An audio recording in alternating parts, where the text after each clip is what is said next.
Hey guys, this is Echo Soundworks, and you are checking out a first look video on ADSR. In this video, we're checking out a new plugin by Wavesfactory, and the plugin is called Specter. So Specter is a special type of parametric EQ. It's a saturating equalizer. Now, it only boosts frequencies. You can't cut frequencies. So you can use this to add harmonic content via one of the available saturation algorithms or modes to create warmer sounds, thicker sounds, help things sit in the mix better. That's kind of the idea with this plugin. Now, I actually love the interface. It's laid out quite nice. It's easy to use. It's easy to understand. So in this video, we're going to check it out on my master bus on a little demo here. We're going to check it out on some individual instruments, and we're going to run through all the different algorithms on a sine wave so you can see and hear how much each of them affect the sound and what type. Before we do that, let's just go over the controls really quick. So it's a 5-band parametric EQ. If you have all 5 bands active, you can turn them on by clicking the bands up the top or double click to turn them on and off. Now, you can change the frequencies, the Q, and the gain down here in the corresponding section to that parameter, or you can go up and just start pulling on these nodes to create your waves. So lots of control. You can have narrow Q, pretty narrow Q, really wide Q. Now down under that, you have an input and output and a mix. So you can actually run this as a parallel processor essentially, which is really nice for master bus and group or drum bus style instruments, because you might not want to be pushing it to 100%. It might be too much and it might just ruin the sound. Now the bottom gives you your different options for quality of normal, good, and I think there's one more, normal, good, and best. The different algorithms, which we'll spend some time on, your preset browser, which you can see there's everything from bass to vocals, your mode. So with each algorithm, you have these 3 different modes: subtle, medium, and extreme, and they do exactly as their namesake suggests. Subtle would be probably best for master bus application and even group instruments that are more melodic. Medium and aggressive would be for things maybe like drums, maybe you really want a kick to really crunch or a snare to crunch, or of course individual instruments, right? Like a bass or a synth, you could probably get away with crunching some of the frequencies with the aggressive mode. Now over to the right of that, we have the processing. Now this is actually really important because, in my opinion, if it didn't have this, it'd be a little bit more of a limitation in terms of where you could use it in your mix. So you have these different essentially options to choose where it's processing the audio: stereo, left, right, mid, and side. So this is great because if I want to put it on a drum bus, and in my drum bus I have kick, snares, hi-hats, I might just want to add some crunch to the kick or the snares. I could do that in the mid, right? Or conversely, what if I want to add some more high-end saturation to my hi-hats to get my mix a little bit more high-frequency content? I could do left, right, or side depending on where I have things panned. So that's a very important tool in my opinion. All right, so I have Spectre pulled up on a track that has an instance of Serum with a basic sine wave. So here's a sine wave, right? Just a basic sine. Now let's go through some of these different modes. There are 9 different modes. The first is tube, and this is emulating a tube circuit or an actual tube, maybe like an amp. I don't know exactly what their inspiration was, but this is probably the most common saturation algorithm that you'll find across any type of saturation/distortion plugin. It's very musical. It is hard to screw this one up. So let's put it on tube here. Now I'm playing a little bit lower on my keyboard, so I'm boosting some of the lows and the mids. I have a really wide Q here. So let's turn this on, and we're going to go and start with subtle. Let's go medium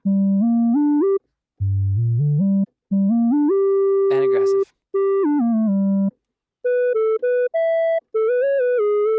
All right, so really musical sounding. It's just a nice sounding tube. Let's go down to warm tube, and as I do this, I'm going to be holding a note because the difference between these two is just one's a little bit darker.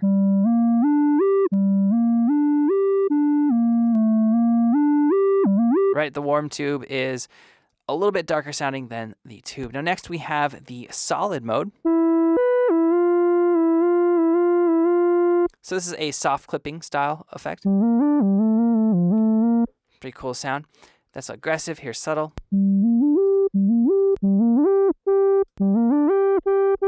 And let's go down to the next, which is tape. So tape's another good one to mess around with master bus, vocals, that sort of stuff.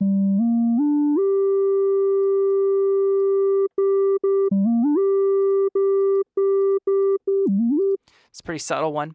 Let's go to Class B now.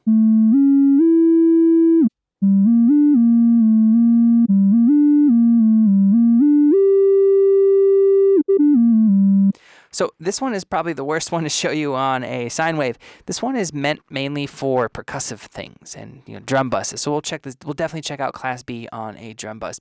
Next is Diode.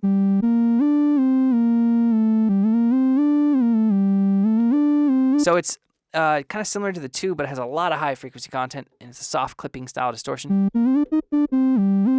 This one's one of my favorite ones for synths, actually. I actually use this mode. It's different. It's a lot different in Serum, but it's one of my favorite modes in the Serum distortion as well, the Diode. All right, let's go on to the next one, which is digital.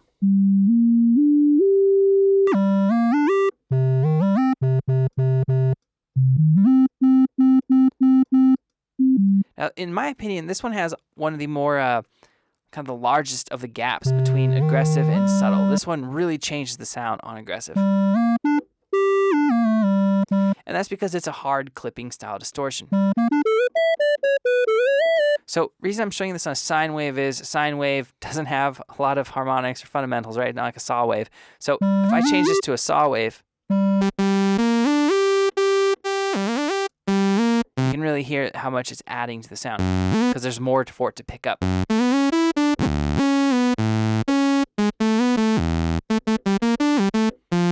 Let's go back to a sine and finish this up real quick. Now, the next we have bit. This is a bit style, or bit crusher, bit reducer. Then we have clean. Now, this actually just turns, interestingly enough, Spectre into just a boosting EQ, essentially. All right, so I have Spectre pulled up on my master here. So let's listen to this demo real quick before we start applying Spectre to it.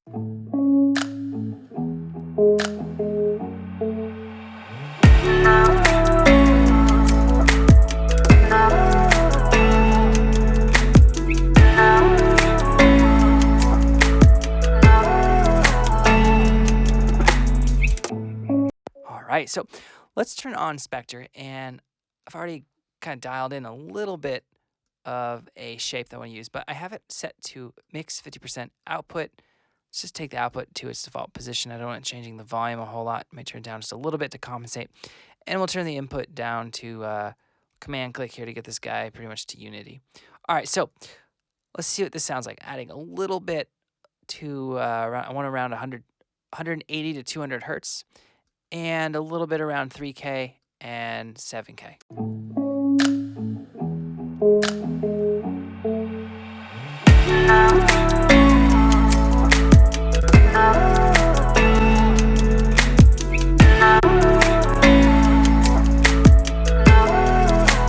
So I have it on the aggressive mode. Let's dial it back and go to medium.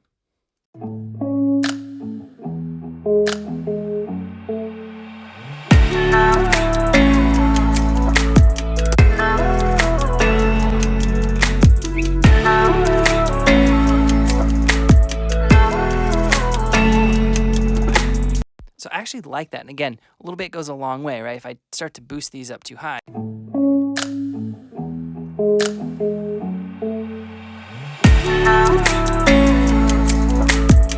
little bit too much, but check this out. Now I've changed it just to side, so it's not affecting my voice because I'm actually talking into Logic right now. And what we're going to do is I'm going to add a little bit of high frequency content just to the stereo field, right? Things that are out wide in my stereo field, I should say, not the stereo field. Let's try this.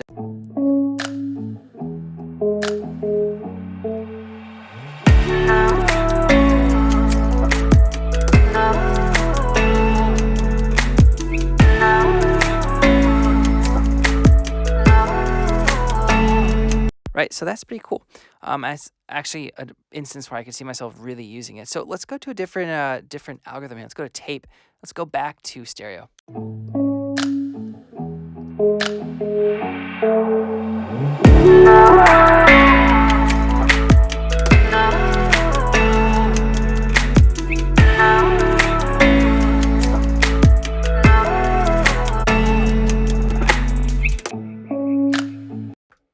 Try it on aggressive. Aggressive just seems a little bit too much for my taste on my masters, but that might be because of how I'm mixing it. But I do like it on subtle and medium on some of these. So let's now check out Spectre on a drum bus. All right, so I have the Spectre plugin loaded up on my drum bus, and let's start to add some processing to it. So I'm going to change this to class B because that is the one that the manual mentions being good for drums and percussive instruments. I'm going to keep it on subtle for now. And for processing, let's do mid as opposed to stereo because I'm looking to just add some meat to my kick, a little bit the higher end of the kick and maybe the snare.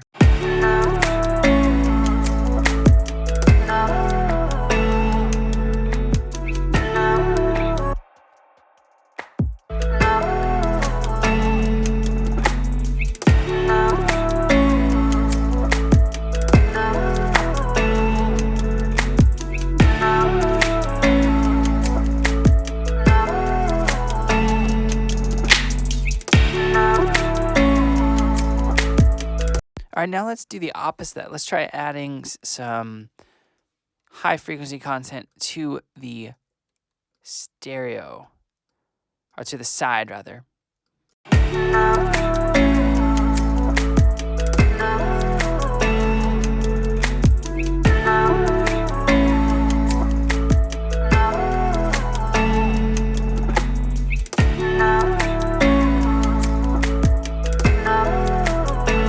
All right, so the last source I want to look at in this first look is I want to check out Specter on this patch from Serum.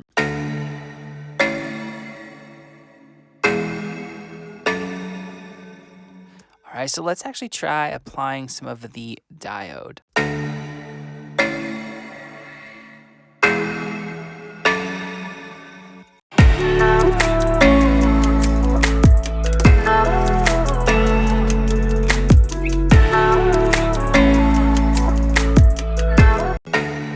And let's try setting that to side because this is just a stereo instrument track. It's actually pretty cool. I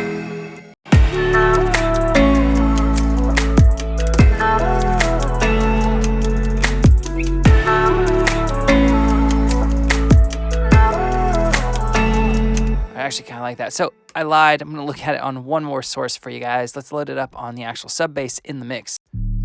So let's go and change this to, let's do digital. Let's go aggressive.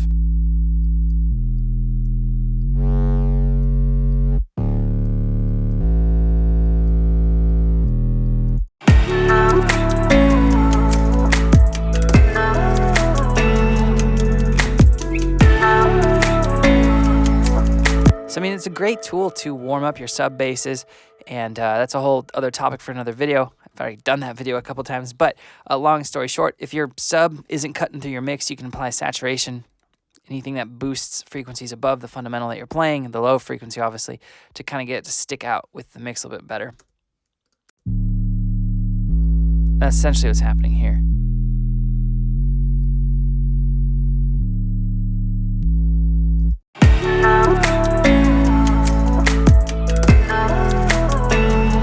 Alright guys, so that sums up our look at Spectre by Wavesfactory. I believe it is still on special, so I think it's about $30 or $40 less than it normally is. Link will be in the description if you guys want to go and investigate further, but I think it's a pretty cool plugin. If you guys don't have any multi-band saturation style plugins, this might be something that you want to check out. Maybe your DAW doesn't have it, or maybe you've never looked into it. It is a useful tool for mixing and production. So if you guys have any questions or comments, let me know below and I'll get back to you as soon as I can. Like I said at the beginning of the video, I'm Echo Soundworks. Thank you so much for watching, guys. I will see you next time.